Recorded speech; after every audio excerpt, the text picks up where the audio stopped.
오늘 우리가 본 본문과 같이 다윗의 역사 중에 가장 슬프고 안타까웠던 장면을 읽었습니다. 자기 아들 압살롬이 반역을 일으키고 다윗이 피난길을 가야 됐었고, 피난을 가고 자기 아들을 증오하는 것이 아니라 모든 수하의 사람들에게 절대 그를 죽이지 마라 라고 부탁을 했는데도 요압이 그를 죽입니다. 그래서 그의 죽음을 알게 됐을 때 나중에 보시면 다윗이 나의 압살롬아, 내 아들아, 내 아들아 하고 우는 장면이 기록이 되어 있습니다. 그니 왕인데 아들이 반역을 했고, 반역을 했음에도 아들인 것을 어떡하겠습니까? 그니 다윗의 역사를 읽을 때마다 성경이 왜 이런 식으로 기록을 했을까 하는 그 궁금증을 갖고 성경을 읽어야 되는데, 보통 다 이제 잘한 것과 못한 것, 도덕적 이분법으로 읽는 바람에 재미없는 성경이 되었습니다. 그래서 이 다윗, 그러면 여러분이 맨 처음 다윗이라는 이름을 들으면 생각나는 게 골리앗이죠. 당연히 골리앗이고, 그 다음에 더 뭐가 있냐 그러면 이제 밧세바죠. 그 정도이지 압살롬의 반란이나 그 후에 나오는 세바의 반란이나 또 인구조사 같은 것들은 그렇게 특별해 보이지 않습니다.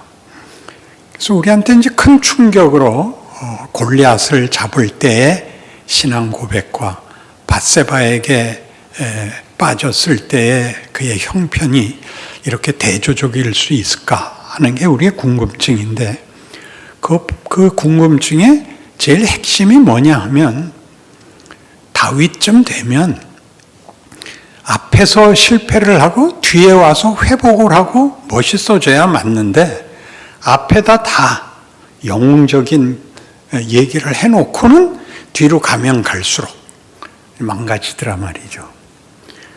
그래서 여러분 잘 아시는 대로 시편 51편에 다윗의 그 신앙 고백이, 하나님께서는 제사와 번제를 원하지 않으시고 아버지께서 구하시는 제사는 상한 심령이다 하러 나오는데, 그게 얼마나 굉장한 이야기인지 다들 실감을 보통 못하는 것 같습니다.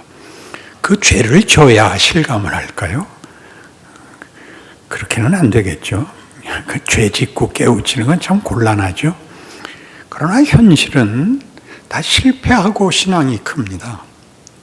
성공하면 모릅니다. 다윗은 어디까지 영웅적이냐 하면 사울에게 쫓길 때도 영웅적이었습니다. 그죠? 사울을 죽일 기회가 2번이나 있었으나 그거를 삼가고, 또 어디까지 도망을 가도록 핍박을 받았느냐 하면 적국으로, 블레셋으로 망명을 갈 만큼 그렇게 궁핍해지고 어려워졌습니다. 미친 채까지 해야 됐었죠. 그 블레셋에 이르렀을 때 저 사람은 골리앗을 죽인 사람입니다, 처치해야 됩니다 할 때 미친 채 하여 살아납니다. 그러고도 그 고생을 하고도 사울과 그 아들 요나단이 죽었을 때 애도의 시를 쓴 다윗입니다.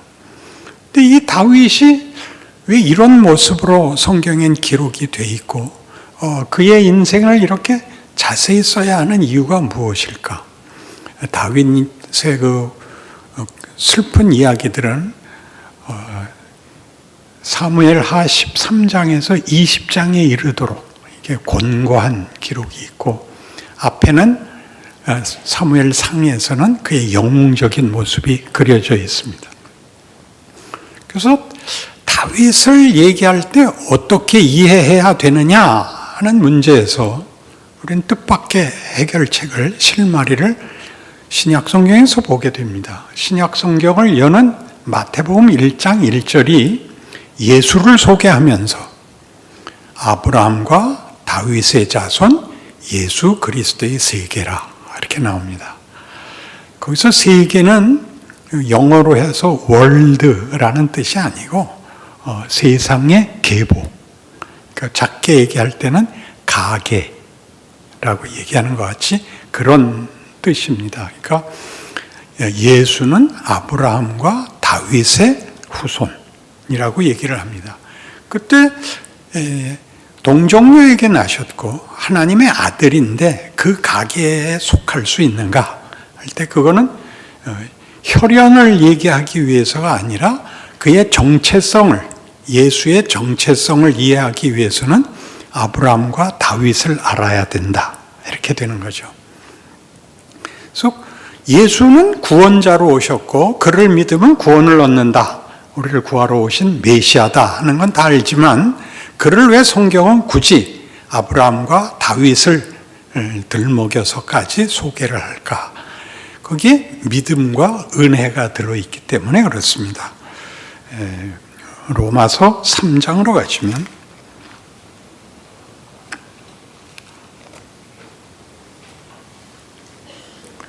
로마서 3장 23절입니다. 모든 사람이 죄를 범하였음에 하나님의 영광에 이르지 못하더니 그리스도 예수 안에 있는 속량으로 말미암아 하나님의 은혜로 값없이 의롭다 하심을 얻은 자 되었느니라. 이 예수를 하나님이 그의 피로써 믿음으로 말미암는 화목 제물로 세우셨으니 이는 하나님께서 길이 참으시는 중에 전에 지은 죄를 간과하심으로 자기의 의로우심을 나타내려 하심이니 곧 이때 자기의 의로우심을 나타내사 자기도 의로우시며 또한 예수 믿는 자를 의롭다 하려 하심이라. 이렇게 나옵니다. 여기 구원이라는 말을 설명하기 위해서 뭐부터 시작하냐면 모든 사람이 죄를 지어서 하나님의 영광에 이르지 못했다가 죄입니다. 그러니까 죄는 잘못을 한 문제가 아니고 결과에 가지 못하는 게 죄인데 결과에 가려면 어떻게 해야 되느냐 하면 하나님이 만드시고 목적한 결론을 가야 되는데 중간에 이게 틀어졌습니다. 어떻게 틀어졌냐 하면 잘 아시는 대로 아담이 선악과를 따먹음으로써 하나님의 명령을 벗어난 하나님과의 관계가 깨진 처지에 가자 죄싹슨 사망이라는 것 같이 우리 잘 아는 요한복음 15장에 나오는 포도나무 비유같이 줄기가 나무 가지가 줄기에서 끊어지면 땅에 떨어져 마르고 썩는다. 그게 죄입니다. 생명의 주인이신 하나님으로부터 끊어지면 마르고 썩을 수밖에 없습니다. 그러니까 특별히 더 벌을 받을 필요가 없습니다. 망하는 거니까요. 그 일을 예수께서 오셔서 죽게 된 자를 구원하셨다가 기본적으로 하나님과 분리되었던 우리를 하나님과 다시 붙여놨다. 예수께서 화목해 하셨다. 그래서 구원을 화목이라는 말을 시킴으로써 우리를 다시 하나님과 붙여놨다가 구원입니다. 그러면 떨어져 나갔던 우리를 붙여놨으니 지옥 갈 뻔한 걸 천국 갔다 이렇게 간단한 얘기가 아니라 떨어져서 뭐가 됐다고요? 모든 사람이 죄를 범하였음에 하나님의 영광에 이르지 못하다니.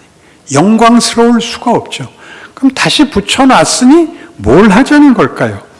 처음에 가졌던 하나님의 목적과 결론을 기어코 만들게 됐다가 구원입니다. 그러니까 여러분 신앙생활 속에서 가장 이제 당황하는 게 예수는 믿었고 오늘 죽어도 천국 가는 건 알겠는데 왜 인생은 예수 믿은 티가 안 나냐? 거기가 이제 한국교회의 수준인 것입니다. 운명은 알겠는데 그 운명이 어디를 가느냐의 운명이 아니라 뭐가 되느냐 이 싸움이거든요. 그래서 거기 뭐가 나오냐? 믿음과 은혜가 나오는 겁니다. 예수를 믿는다라는 말이 가지는 예수를 믿음으로 의롭게 됐다. 그 의롭게 됐다는 말은 올바르게 됐다라는 뜻인데 뭐가 올바로 됐냐 하면 하나님과의 관계가 회복이 됐다. 정상화됐다, 그런 뜻입니다. 그 정상화가 뭘 만드느냐? 하나님이 인간을 만들 때 가졌던 창조의 목적, 하나님의 형상, 생육하고 번성하여 땅에 충만하라, 하나님의 영광에 찬송이 되라. 그러니까 이제 다시 활동을 하게 되는 것입니다. 그래서 그런 경지에 가기 위해서 시작부터 뭐가 도입되냐면 믿음이 도입되고 은혜가 도입되고 있습니다. 믿음이란 일종의 선택이죠. 일종의 선택인데, 믿음이라는 것은 믿음의 상대를 신뢰하는 것인데, 아무 힌트도 없이 믿을 수는 없습니다. 아무 힌트도 없이 믿기로 하는 걸 도박이라 그럽니다. 믿음은 믿을 조건이 있어야 됩니다. 그래서 이 믿음은 어떻게 등장하냐면 예수를 믿어야 됩니다. 예수를 믿는다는 것은 하나님이 우리와의 관계를 회복하기 위해서 무엇까지 하셨느냐라는, 하나님이 우리에 대해서 누구시고 우리를 무엇을 만들려 하시며 그걸 하기 위해서 어디까지 하셨나가 예수입니다. 예수가 나를 살리려고 십자가까지 지셨어, 흑이 아니고, 그렇게 그것을 눈물로 해결할 문제가 아니라 하나님이란 분이 있어서 그 창조의 목적을 이루시겠다고, 우리의 죄와 우리의 도망감을 쫓아오셔서 다시 자기와 묶고 기어코 그 영광을 만들고 받아내시겠단다. 그러니까 예수인 거예요. 그러니까 예수는 오셔서 그러니까 죽죠. 죽음의 자리까지 따라 들어오셔야 되니까. 이게 구원입니다. 그러니까 믿음이라는 말은 아브라함과 다윗을 동원할 때 예수를 설명하기 위해서, 구원을 설명하기 위해서, 신앙의 궁극적 결론이 무엇인가를 이해하기 위해서 예수를 이해해야 되는데, 예수를 이해하려면 무슨 힌트가 있어야 되냐? 아브라함과 다윗의 자손이라는 말을 알아야 된다죠. 아브라함은 뭐죠? 믿음의 조상입니다. 다윗은 은혜의 조상입니다. 아브라함에게 뭘 약속하셨죠? 내가 네게 복을 주어 네 이름을 창대케 하리니 너는 복의 근원이 될지라. 너를 축복하는 자에게 내가 복을 내리고 너를 저주하는 자에게 내가 저주하리니 너는 모든 족속에 복이 될 것이다 입니다. 그게 창세기 12장입니다. 근데 아브라함은 언제 믿냐면 15장 가서야 믿습니다. 앞에서 얘기한 건 하나님의 뜻이고 계획이고 목적이고 시작이지.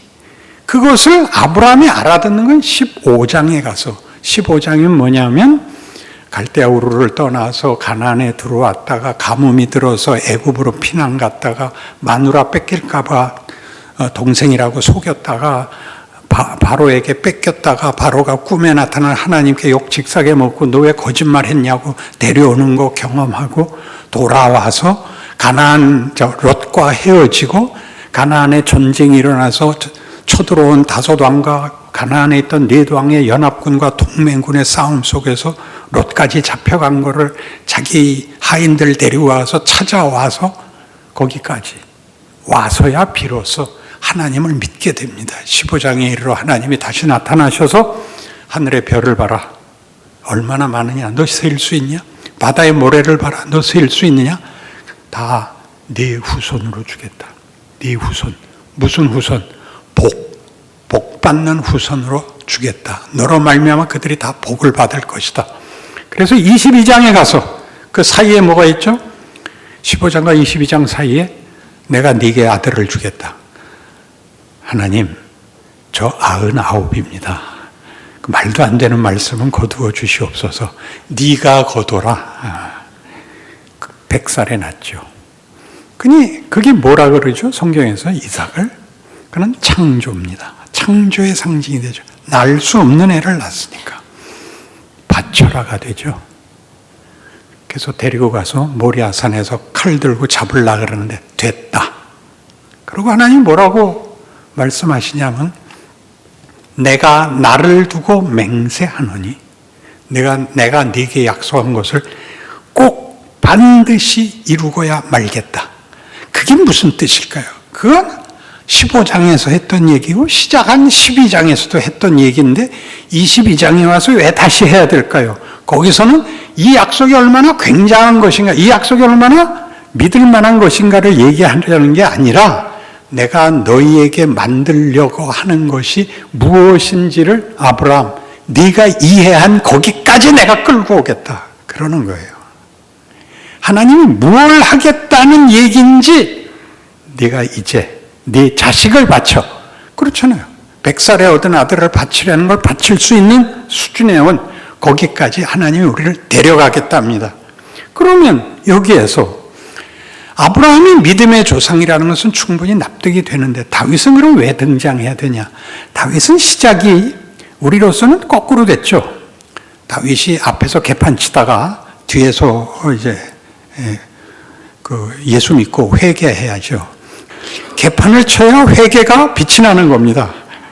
그래서 이제 착하게 살았다 아니에요? 아니요. 그게 아니고 왜 우리에게 이 개판 인생, 설교에 개자 나오는 거 별로 은혜가 안 되는데 더 이상 쌍스럽게 내려갈 수는 없으니까 왜 몰라서 알아도 열심을 내도 은혜를 받아도 왜 마음먹은 만큼 안 되는가 하는 문제에 은혜가 들어오는 겁니다. 은혜는 믿게 하는 게 은혜가 아니라 믿음을 지키다 실패한 것을 회복하는 게 은혜입니다. 우리 은혜가 용서라는 걸 알죠. 은혜를 받았어 라고 얘기할 때 내 큰 죄를 용서받았어. 죄를 용서받고 용서받지 못했으면 지옥 갈 건데 용서받아서 다시 천국 가게 됐어가 아니라 우리의 실패의 자리에 찾아와서 너 실패했지만 끝이 아니다. 다시 하자. 그게 은혜입니다. 은혜는 하나님의 의지입니다. 우리가 하나님의 목적을 향하여 열심을 내다가 실패하고 좌절하고 체념할 때마다 은혜가 베풀어집니다. 일어나라. 다시 가자. 그럼 처음부터 그런 거 없으면 되잖아요. 고생을 하지 않으면 진지한 내용을 만들 수가 없습니다. 인간에게 가장 필요한 게 고난입니다. 고난은 한계고 우리가 만들어내는 게 얼마나 형편없는 것인가를 보는 것이 고난입니다. 먹고 살기 위해서 별일을 다 해야 됩니다. 거기서 자랑스러운 사람은 없습니다. 세상은 거짓말을 밖에 할 게 없어서 승자와 패자를 나누고 영웅과 쫄따구를 나누는데 그렇게 인간은 나누는 게 아니라 하나님을 아는가 모르는가로 나뉘어야 됩니다. 왜? 하나님만이 인간을 그 목적에서 그 내용에서 다른 종자를 만들기 때문입니다.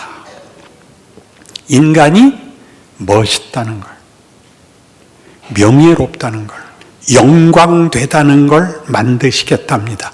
왜 그러셨을까요? 요한복음 3장식으로 얘기하면 잘 아시는 대로 하나님이 세상을 이처럼 사랑하사 독생자를 주셨으니 이는 저를 믿는 자마다 멸망치 않고 구원을 얻게 하려 하심이라. 그러니까 뭘 하려고요? 구원을 알아들어야 돼요. 내가 너희를 포기하지 않고 너희를 내가 창조한 목적에 너희를 성공시키기 위해서 내 아들을 보내노라 라는 말인 겁니다. 그래서 17절에 다시 나와요. 그 아들을 세상에 보내심은 저로 말미암아 세상을 심판하려 하심이 아니요 구원을 얻게 하려 하심이라. 그 창조주가 창조의 목적을 이루기 위하여 우리가 한 실패를 운명으로 만들지 않고 거기 들어와서 다시 하자, 다시 하자, 다시 하자. 이게 은혜라는 거죠. 그게 다윗인 겁니다. 다윗은 실패로 끝났는데 예수를 어느 족보에 넣었다고요? 아브라함과 다윗의 족보에 넣는다고요. 그렇게 함으로써 예수가 와서 죽는다는 게 무슨 뜻인지, 그가 십자가에까지 가야 된다는 게 무슨 뜻인지, 그리고 부활이 어떻게 된 건지를 우리 구약에서부터 예언된 대로, 약속된 대로 하나님이 일하시는 걸 보게 되는 것입니다. 예수님이 우리를 살리기 위하여 사망의 자리에 떨어진, 하나님 없는 자리로 떨어진 우리를 찾아오기 위하여 그가 사망 권세 아래 들어오시는 것이 십자가입니다. 모든 존재의 주인이 모든 존재가 없는 데를 쫓아 들어오십니다. 거기가 죄거든요. 그걸 따라 들어오셔서 우리를 끌어안으시는 바람에 더 이상 사망이 왕노릇하던 게 중단이 됩니다. 사망이 그 세력을 빼앗깁니다. 우리 잘 아는 로마서 8장 1절로 얘기하면 그런즉 그리스도 예수 안에 있는 자들에게는 결코 정죄함이 없나니 이는 생명의 성령의 법이 죄와 사망의 법에서 너희를 해방하였습니다. 그러니까 자식이 그렇지 않나요? 자식은 법으로 다스리지 않습니다. 사랑으로 다스리기 때문에 매일 화를 내고 패는 겁니다. 너 그 정도로 멈추면 안 돼. 너 그러면 안 돼. 너 그러면 죽여가 아니라 그러면 안 돼를 왜 하는 거야? 너 이리 와야 돼. 여기까지 와야 돼. 그래서 혼을 내는 거죠. 심지어 집 밖으로 내쫓기까지 하죠. 기왕 쫓겼으니 못 보던 데나 돌아다니면서 여행을 즐기다가 뒤에 돼지자 그렇게 생각하는 자식들은 없습니다. 철딱서니가 없는 얘기죠. 어머니 다신 그러지 않을게요. 말 잘 들을게요. 너 다음에 그러면 정말 죽인다. 너 들어와라. 너 내 손에 너 칼 들게 하지 마라. 그런 게 다 뭐죠? 자식 잘 만들자는 얘기입니다. 그럼 여러분들이 예수를 믿고 이만하면 되지 않았습니까? 골리앗을 물리치고 어떤 찬송을 받죠? 사울이 죽인 자는 천천히요 다윗이 죽은 자는 만만히로다를 받습니다. 그걸 하나님 왜 그 다음에 미치고 환장할 길을 걷게 하시죠? 배우는 겁니다. 여자 하나 이길 힘이 없고 그리고 지 자식이고 지가 그렇게 사랑하는데도 아버지를 죽이고 아버지 초첩들을 노상에서 다락 위에서 모든 백성이 보는 앞에서 침범하는 일까지 저지르는 짓을 아들이 합니다. 그 아들을 죽이지 말라고 자기 부하들에게 애원하고 요압이 그는 군인이거든요. 생각 없는 군인 죽여버렸죠. 울지요. 내 아들아 내 아들아 내 아들아. 그걸로 끝나지 않습니다. 세바라는 사람이 또 반역을 일으키고 그리고 말년에는 치매에 걸려가지고 해서는 안 되는 인구조사. 인구조사는 왜 해서는 안 되냐고요? 인구조사는 국력을 확인하는 겁니다. 하나님이 이스라엘에게 뭐라고 얘기했냐면 내가 너희의 상급이고 너희의 방패다. 너희는 힘을 준비하지 말고 내 말에 순종해라.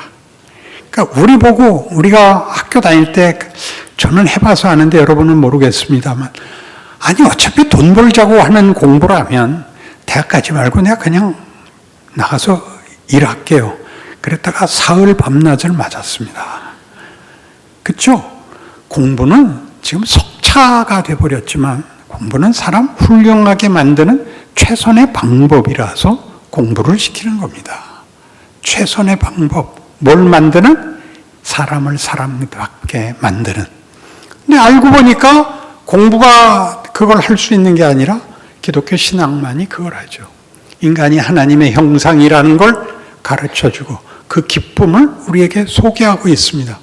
그래서 다윗이 그의 인생을 골리앗, 사울을 살려준 거, 그 다음에 밧세바, 성전 짓겠다는 그 헌신까지도 다 무효화되는 것 같은 밧세바, 압살롬, 이렇게 가는 이 모든 것들의 그 조합, 혹은 이 모든 것들을 이해할 수 있는 것을 시편에 이렇게 남겼습니다. 시편 13편 봅시다.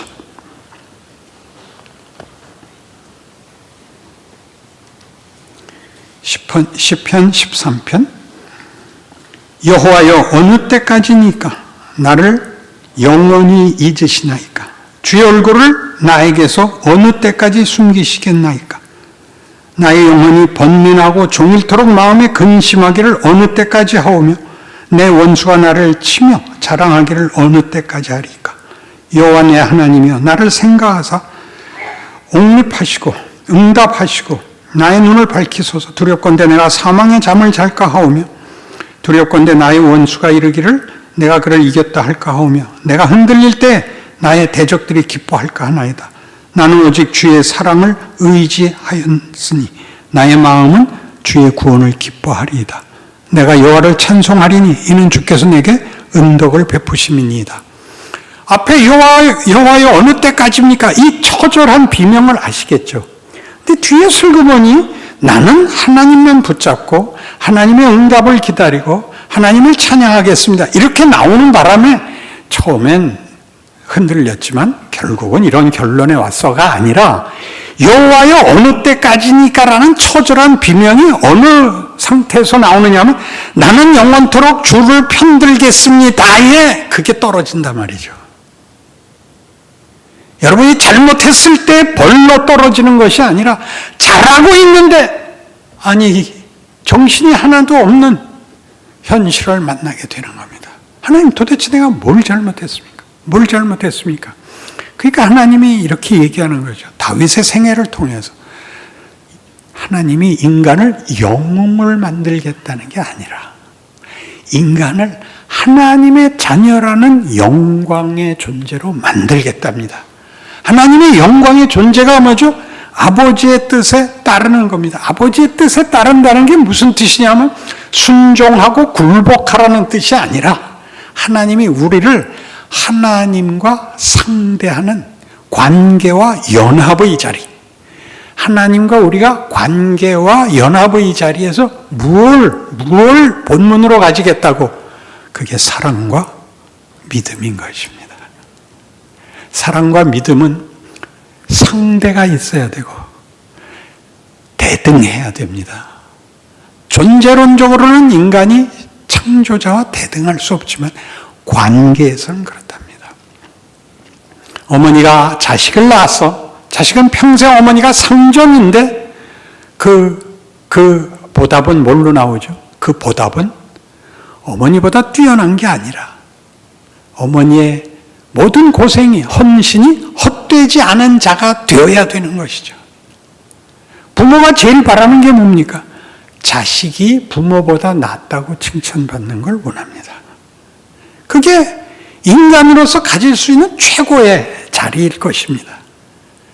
이 일을 하나님이 아브라함에게서 믿음으로, 믿음이란 뭐였죠?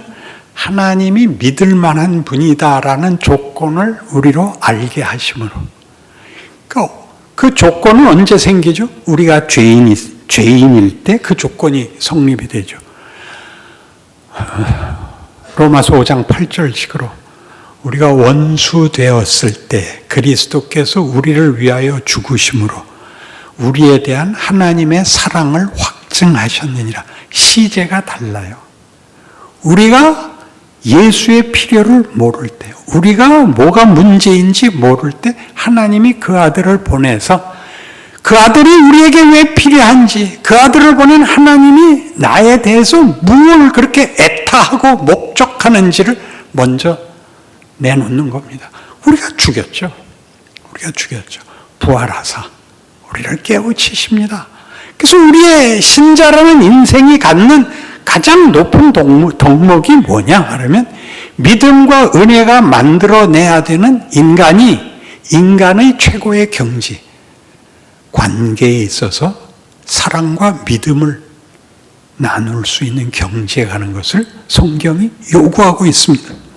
그래서 이 시편 13편은 23편에 있는 이것과 대조되는데 혼동하시면 안 되는 이 시편 23편 그 유명한 구절이니까 제가 읽지요. 여호와는 나의 목자시니 내게 부족함이 없으리로다. 그가 나를 푸른 풀밭에 누이시며 쉴만한 물가로 인도하시는도다. 내 영혼을 소생시키시고 자기 이름을 위하여 의의 길로 인도하시는도다. 내가 사망의 음침한 골짜기로 다닐지라도 해를 두려워하지 않을 것은 주께서 나와 함께 하심이라. 주의 지팡이와 막대기가 나를 안위하시나이다. 주께서 내 원수의 목전에서 내게 상을 차려주시고 기름을 내 머리에 바르셨으니 내 잔이 넘치나이다.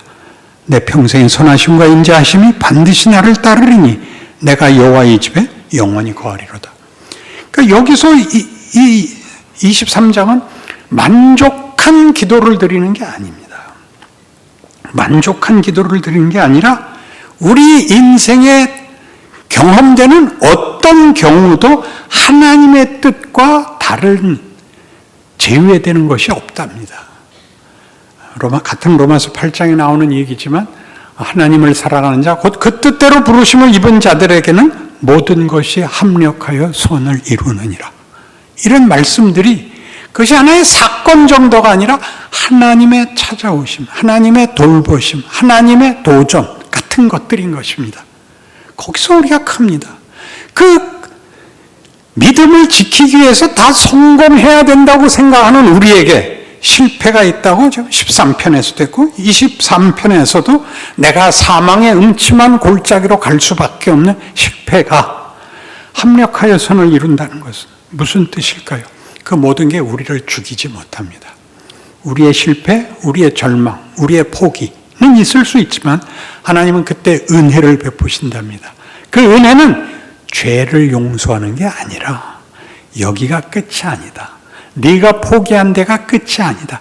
다시 하자를 은혜, 하나님의 의지라고 하는 것입니다. 그러니까 믿음이니 은혜니 하는 단어들이 어떻게 한 목표를 향하여 하나님의 뜻을 이루기 위하여 우리에게 부어지고 있는가. 여러분이 실패했을 때, 여러분이 망하였을 때 거기서도 다시 돌아갈 수 있다. 더 가자, 더 가자, 더 가자. 이것이 다윗의 생애이고 다윗을 통하여 우리에게 증거하시는 하나님의 오늘 우리와 함께 하심에 대한 성경적 위로인 것입니다. 걱정 마라. 너는 포기했지만 난 안 한다. 내가 포기하지 않으면 나에게서 아무것도 너를 뺏을 수 없다. 그러니 너는 나를 따라와야 된다. 그래서 이 시가 어디로 가느냐? 145편, 시편 145편에 이런 멋진 시로 가는데 잘 소개가 되어 있지 않아서 오늘 꼭 기억하셨다가 반복해서 읽어보십시오.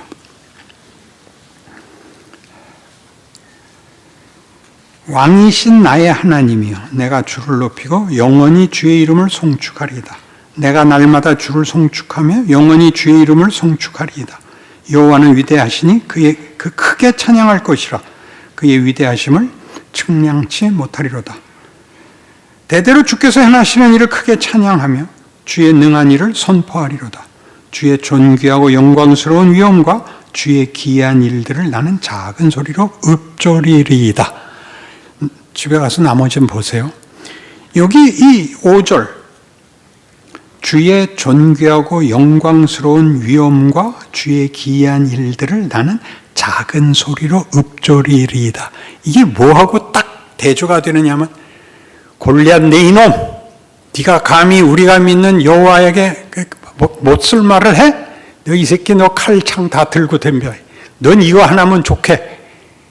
라는 고함, 라는 영웅성에 대조를 시키는 겁니다. 나는 작은 소리로. 왜요? 내게 족한 겁니다. 나보고 잘난 척하고 누구를 경쟁하고 승부를 걸라 그러지 않습니다. 다윗이 여기까지 온다고. 나를 만들으셨구나. 저 왼수가 그래서 있었구나를 배웁니다. 시대를 바꾸고 세상을 바꾸고 아니요. 나 하나입니다. 하나님이 온전히 나 하나에 집중하고 계시다가 각각의 나입니다. 저 사람같이 그 사람에게 준 것과 나에게 준 것 중에 어느 게 더 크다고 비교할 수 없습니다. 영원 무궁하신 하나님의 지혜와 의지와 성실하심이 모두를 지키고 있고 가장 지혜롭고 고린도전서 1장식으로 예수는 하나님의 지혜요 권능입니다. 그를 우리 손에 죽게 만드십니다. 거기서 구원이 만들어진다는 걸 누가 상상이나 했겠습니까? 그러니 여러분, 예수를 믿는다는 것은 여러분이 포기하면 포기가 되는 게 아니니 안 되면 잘 해보자고요. 표정 좀 바꿔보세요. 이렇게